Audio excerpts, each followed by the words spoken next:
Ed Dorn, great American poet. He and Snyder were not as close as Whalen and Snyder, for example, but fairly close contemporaries.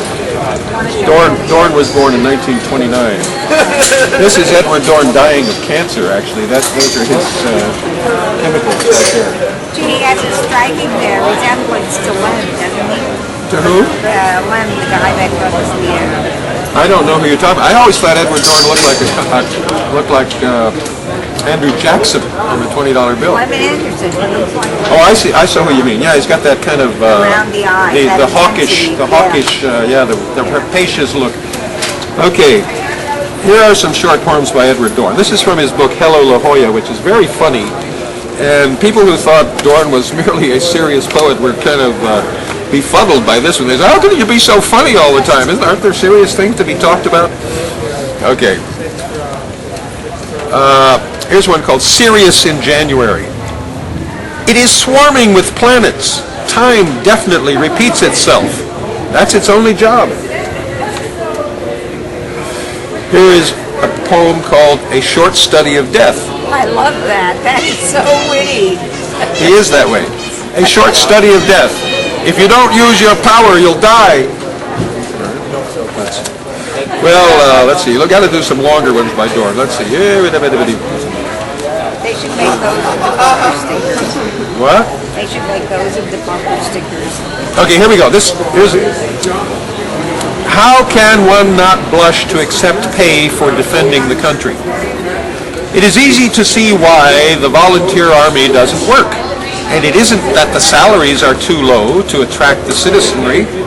The basis of mustering should be property, to categorize those people who have an interest in preserving the state of their arrangements.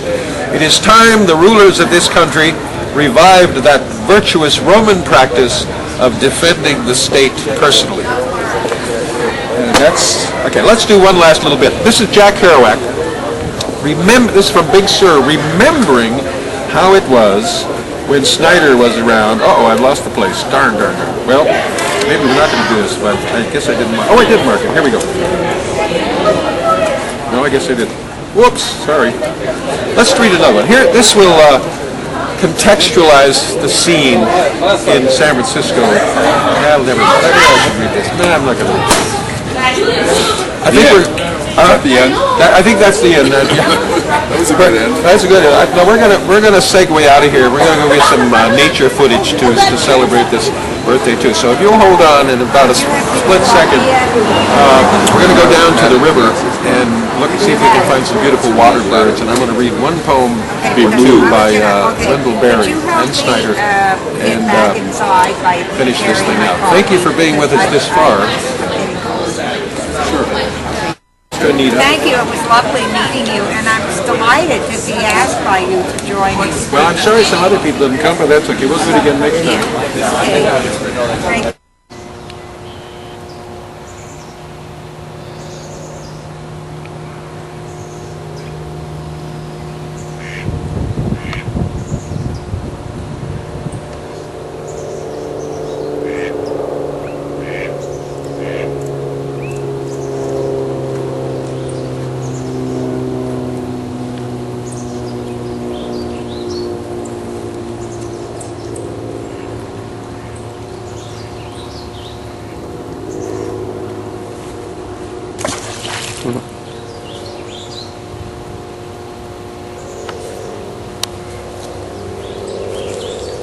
Well, we've come down to the San Lorenzo River now, just about 2.5, not even that, 2 blocks east of where we were in downtown Santa Cruz. We were on Pacific Avenue, downtown Santa Cruz, at the Santa Cruz Coffee and Roasting Company. Now we're down here by the river. I want to share with you just 2 more poems before the time runs out, the juice runs out. I'm going to end with somebody who's not Gary Snyder. We're going to end with Wendell Berry, but first I want to read one more poem by Gary Snyder.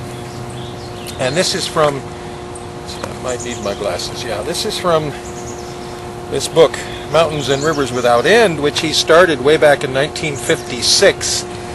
It's a kind of a literary collage or pastiche, a lot of stuff added up over decades, and the book was finally published in the 90s, I think, 96.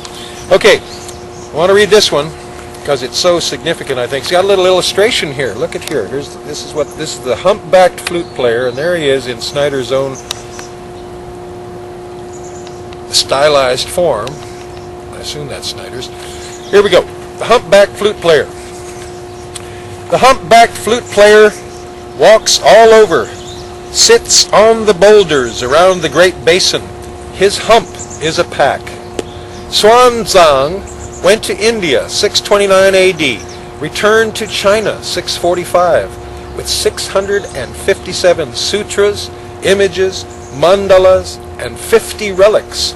A curved frame pack with a parasol, embroidery, carving, incense censer swinging as he walked, the Pamir, the Tarim, Turfan, the Punjab, the Doab of Ganga and Yamuna, Sweetwater, Kiliut, Ho, Amur, Tanana, Mackenzie, Old Man, Bighorn, Platte, the San Juan. He carried emptiness. He carried mind only. Vijñapti Mahatra, the humpbacked flute player. Kokop Elle, his hump is a pack. Now at this point I need to reveal, I wore this special piece of clothing today. There he is, exemplified in another stylized image, the humpback flute player. This is on a t-shirt given to me by a friend, celebrating the 5th anniversary of a public radio station in Gallup, New Mexico, wouldn't you know? K-Gallup, or K-Gulp, if you like. Okay, so that's the last we're going to hear from Mr. Snyder today, at least from his poems directly. And finally, I want to share with you this poem which seems to go with this beautiful place. And there goes one of the swallows that are starting to come around this time of afternoon. They're catching the bugs flying over the river. Okay, now here's a picture of Wendell Berry, one of our greatest living writers. Among the writers that we've shared from today, only Gary Snyder and Wendell Berry are still with us, fortunately. And Wendell Berry, as you may or may not know, is not a homesteader, but he still farms his own land in Kentucky, and I understand he even plows it with a mule and a plow. Here is Wendell Berry's poem, The Peace of Wild Things. When despair for the world grows in me, and I wake in the night at the least sound, in fear of what my life and my children's lives may be, I go and lie down where the wood drake rests in his beauty on the water, and the great heron feeds. I come into the peace of wild things, who do not tax their lives with forethought of grief. I come into the presence of still water, and I feel above me the day-blind stars waiting with their light. For a time, I rest in the grace of the world and am free. Well, thank you for being with us. I'm going to have Morgan just turn the camera on this beautiful river scene now, and we'll let the battery run out as you. This is not still water, but it's kind of interesting. We got a confluence here of the main stream, and there goes another one of those. Who is that?